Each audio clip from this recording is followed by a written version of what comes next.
Hey guys, coming as me another movie guys for my 30 days of horror movie reviews. And before I get to this movie, let me explain something to you guys.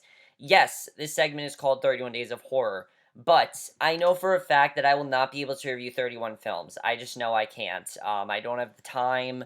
I have 2 days, I can't do it, so I'm gonna try to do 28, 29, something like that. I'm gonna get pretty close to it, but not 31. I'm sorry about that, guys. I'm doing the best I can. I've tried to stay as consistent as possible, but other things have just gotten in the way.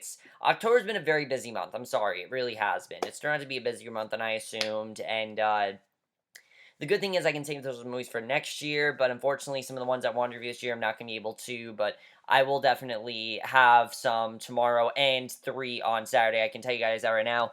But without further ado, let's get to this movie, which was one of my most anticipated of the ones that I was reviewing. I mean, I could not wait to review this movie. And I've been trying to do this review for a while. Every time I do it, either it doesn't save or it gets cut off. It keeps happening. First I had a really great review, then it didn't save it. Then it kept freezing, and I was just like, fuck it, so I redid it. And this movie I'm going to be reviewing, though, was one of the ones I was most looking forward to. I heard amazing things about this movie, and that is the 1986 science fiction horror romance remake of The Fly. Now, The Fly was a movie that I was definitely looking forward to for a number of reasons, mainly because of, one, when I reviewed Invasion of the Body Snatchers and The Thing, most people say that The Fly is considered the best horror movie remake of all time, and also, I don't really think people ever really talk about the 1958 film. I haven't really heard much about it. I know it's kind of like a cult classic, and I'm sure it's a good movie, but I just haven't really heard too much about it, and that's something that I definitely, I might check it out at some point, but I definitely knew I want to check out this one, and I'm very happy I checked out The Fly, because The Fly is simply the best of the 31 Days of Horror movies I reviewed. It is a true masterpiece, and it's very different than, I think, any other horror movie I've seen. It very much is not the same kind of horror movie you think it's going to be, which I love. Um, let's get to Plot of the Fly, which the plot of the Fly is truly tragic. It's a very sad plot, and the movie itself is very sad. Starting off with the plot, which is just, like I said, very sad. We focus on this man, Seth Brundle. He is a very intelligent scientist. He's a bit eccentric. A lot of people think he's very weird and don't really understand his obsession. He is obsessed with his obsession, with teleportation. Just the idea that one sort of species can go to another place really fascinates him. And he starts testing on different life forms, and after successfully testing on a baboon, he plans on testing it to himself. But in doing so, when he does that, a fly gets stuck into these helipod that turns his helipod into a gene slicer, and before Seth knows it, he starts to turn into what he calls the Brundle fly, which is half man, half fly, and he's trying to stay the man that he is, and try to maintain his relationship with this girl, Ronnie, but as time goes on, you just start to realize that things aren't going to go well for him. That basically is the plot of The Fly. Yes, it's a very sad plot, and it's a very sad movie, honestly. This movie was very sad and really hit me, I think, in all the right ways, but that's one of the reasons why it's so good. There's so many reasons why I love this movie. First of all, let's get to the acting, which honestly, I think is Oscar-worthy. Honestly, I think the acting in this movie is truly Oscar-worthy, particularly from the main two stars, especially Jeff Goldblum.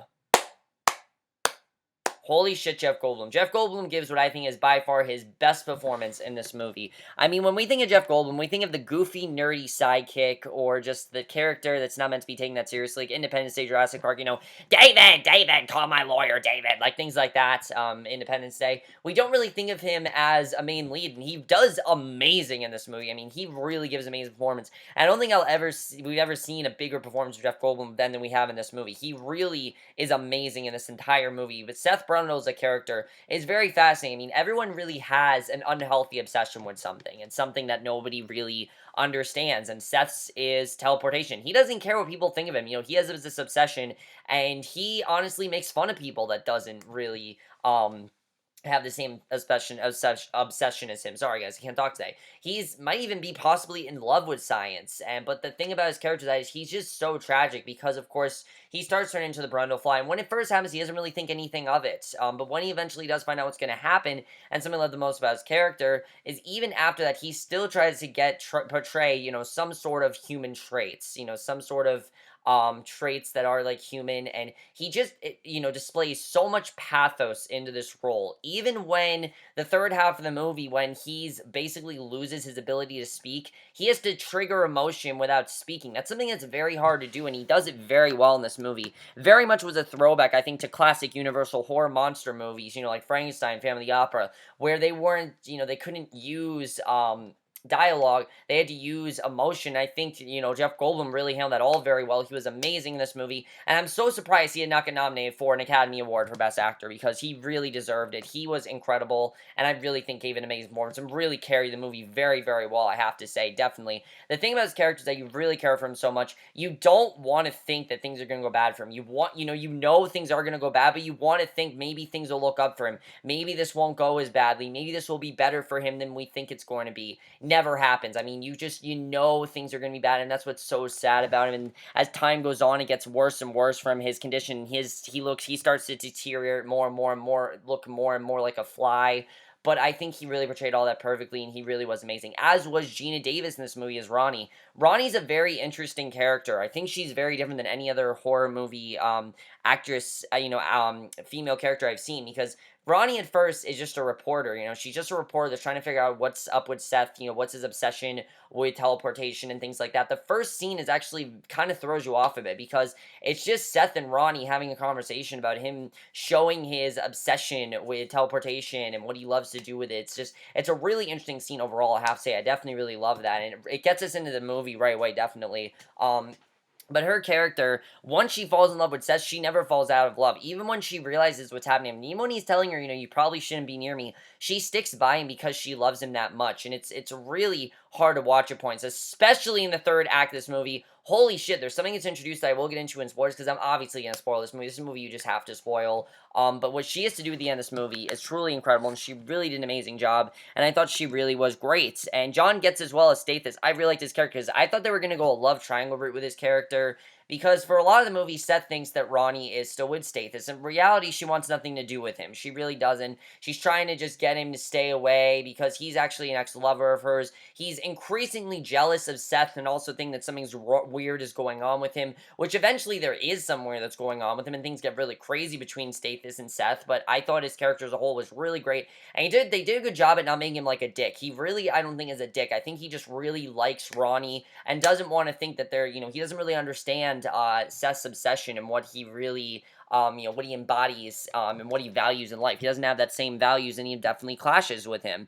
I also thought Joy Boschel as Tawny was really great. I can't say too much about her character, because she is, a spoiler kind of a character, and I don't want to say too much about her, but she was really great. And something else that works very well in the movie is the fact that a lot of the cast is very small. It's not a huge cast at all, and it very much is a character piece. And I think that really goes to David Cronenberg's directing. The thing that I think really sets it apart from the original is David Cronenberg's directing, which is nothing short of amazing. If you guys know, the only other David Cronenberg movie I've seen is Maps to the Stars. I was never really a fan of that, but I heard people say that he has a distinct style and that a lot of people don't really like his movies. And after watching his movie, I can totally understand why. I mean, this movie doesn't at all go in the direction you think it's going to go in. I mean, yes, it's about a man turning into a fly. It doesn't sound that sad. It doesn't sound that compelling. But they focus so much on the inner turmoil and the emotion he's going through and what he's going to have to deal with. It gets really, really sad because of that. And the way that David Cronenberg handled all that was definitely very good. His choices for directing was really great to this movie. The movie doesn't start off like a horror movie. It starts off like a typical romantic, drama. That's what you think you're in for, just a romantic drama. And I think it's really great the way he portrayed that. And the horror in this movie is really more of just the horror of what's going to happen to him. And I think they did a very good job with that. I think his directing was very spot on. And definitely one of the best parts of this movie by far was his directing. He really was spot on. And I definitely want to talk more David Cronenberg movies. This is by far my favorite of the ones I've seen. Again, yes, I've only seen 2, but I think really he really did something special with this movie, and his directing really was amazing, I have to say. The screenplay is so good to this movie, honestly. The screenplay is truly something amazing that I think is very different than any other horror movie, because, again, they don't really portray this as a horror story. They portray it as more of just a man that doesn't really, is trying to stay human, but he's not going to, and it's just so sad to watch. And the story itself is so interesting, and what happens to him throughout the movie, you can just tell that certain things are going to happen to him. He starts acting more violent, he starts acting more erratic, not like himself at all. This is a very quiet, reserved man. He doesn't really freak out a lot. In fact, he's very quiet. That's part of the reason why people think there's something up with him, because he's just very quiet, and he doesn't really talk a lot. So when he starts acting violent, it really throws you off, because you can tell that some bad stuff is happening to him, and it's really, like I said, very hard to watch in points, but I definitely really love about the screenplay. They handled that very well. I thought the screenplay was very well executed, especially the third half of this movie. Holy shit, this movie is probably one of the most insane climaxes I've ever seen. It really was sad, but I think the screenplay was fantastic, this movie. I really loved it, and it was sad. It was also funny at points. It was the romance. You really buy the romance between these two, I have to say. That's something I definitely really did love about the movie, and I think they handled very well, was this, like I said, the screenplay. This movie is not the Fly going around killing people. In fact, he barely kills anyone in this movie, and that's something I really loved, is that it really is more of a character piece, and I think that's why people really prefer this one over the 1956 one, because something that the 1956, well, yeah, 1956, I think, yeah, 1958, the one the 1958 film does, this doesn't, is that it opens up with us knowing that the character is dead. The main character of the movie is dead from the first scene. You know he's gonna die. You know what's gonna happen to him. This movie, like I said, starts off with these two having a conversation, so it right away gets us into the character, and you don't know what's gonna happen to him. You fear for the worst, but hope for the best, and it's definitely one of those kind of movies. It's one of those movies where you don't want to think bad things are gonna happen. Like I said, you don't want to think that, oh, this character is gonna end up this way, but that is inevitable at this point. It really is sad, but that's the truth, and I absolutely love about the screenplay that they did that very well, I have to say. But the cinematography to this movie is just extraordinary. It is amazing, but it's also really gross. Like, if someone did not want to watch the movie, I can totally understand. I don't react a lot to movies, but there were certain portions of this movie where I was just like, like, I don't want to see that. Like, I don't do that a lot to movies. You guys know me. I'm not a very sensitive person. I'm really not. I mean, I've watched movies that I think are very affecting and do affect me emotionally, but I don't really get grossed out a lot. There really aren't that many points where I do, and this is one of those movies that did that. And especially, I don't get grossed out where I'm like, oh, I never do that. But this is one of those movies where it truly is gross what's going on. You can totally understand why people see him as a monster, because it's gross. It is, but that's why it works, because they didn't hold anything back with this movie in terms of cinematography. The makeup on him looks amazing. When he's starting to transform into the Brundlefly, basically what he calls the Brundlefly, it's incredible to watch. I mean, just the way they were able to do it is fantastic. I don't know how they did it without all this, CGI and stuff like that, but they really made it look, I think, as realistic as possible. If someone were to turn into a fly, and they were to mutate like human and fly, this is pretty close to what I think they would look like, and it truly is disgusting, like you could imagine, but that's what it needs to look like, and they did that very well. I really love that, I have to say. And also, that every shot in this movie just looks beautiful. The telepod in general looks fantastic. Nothing looks dated at all. In fact, I think this movie holds up just as well today. It looked really fantastic, I have to say, and despite being from the 80s, it really doesn't feel that way, just because of how good the cinematography is. The effects look amazing, and it really looks like something great, I have to say. It really turned out perfectly, I have to say. Definitely, that's something I loved. The score by Howard Shore is perfect, this movie. I really love the score. It's really sad at points, but it's also really intense. I mean, it's the perfect score, really. He did a perfect score of this movie and perfectly understood the story. And that's something I also really love about David Cronenberg, that I have to say, is that I think he understood the story, but I think he told a different kind of story. I looked at the description for the 1958 one. It is not like this film very much at all, and I think it's just a perfect example of telling the same story just in a new way and making it a bit more relatable, and I think he did that very well, because the movie is not just about, like I said, him turning into a fly. It's about him trying to stay human. Even though he knows it's not going to work out, he wants to stay human, and it's really sad, I have to say. This movie is truly scary as well. I mean, it really is scary in terms of what's happening to him, because you start to think of just what's going to happen to this man. You're scared in the sense of him. Yes, his appearance is scary, but you care about his character so much because of what they showed him, because of what they did with him in the first act of the movie. He still is the same man. He's slowly turning into this monster. You don't want him to. You want him to stay, just regular Seth Brundle, but he's not going to be Seth Brundle anymore, and that's what's so sad about it, is that he's not going to be Seth Brundle. He's going to have to change who he is, unfortunately, and there's nothing he can really do about it. It's all pretty much out of his control, and it really sucks, but that's just how it turned out for a minute. Unfortunately, that's what ends up happening in this movie, is that he basically has to face what's going to happen to him, and it's really sad, I have to say, definitely, and I think they did that very well. The editing was perfect, this movie. The movie's quite short, definitely, but it doesn't feel like time is passing. I mean, from when he finds out that he's turning into a fly, doesn't feel like time is passing because of how into it he is. I mean, it's happening very rapidly fast, but that would make sense because it would happen fast. It wouldn't happen in a long amount of time. It would happen very fast, and I definitely loved, again, the movie wasn't afraid to hold things back, and it really worked at the time that it was. I didn't think the movie needed to be 2 hours. It was the perfect length, and I think they did that perfectly, definitely. But now let's get to spoilers for The Fly. Obviously, I'm talking about spoilers for this movie. This is a movie where you have to talk about spoilers, because the ending of this movie really affected me, I have to say. I think one of the greatest endings of all time, personally. I knew the ending was tragic. I did. I knew the ending was tragic, but I was not prepared, guys. I really was not prepared for how sad this movie was going to get, really. I didn't think the movie was going to be as sad as it was. I mean, it's a movie about a man turning into a fly. How sad can that be? Because of how much of an intimate character movie this is. I mean, the movie feels very intimate from the first shot. Like I told you guys, it's a very intimate movie.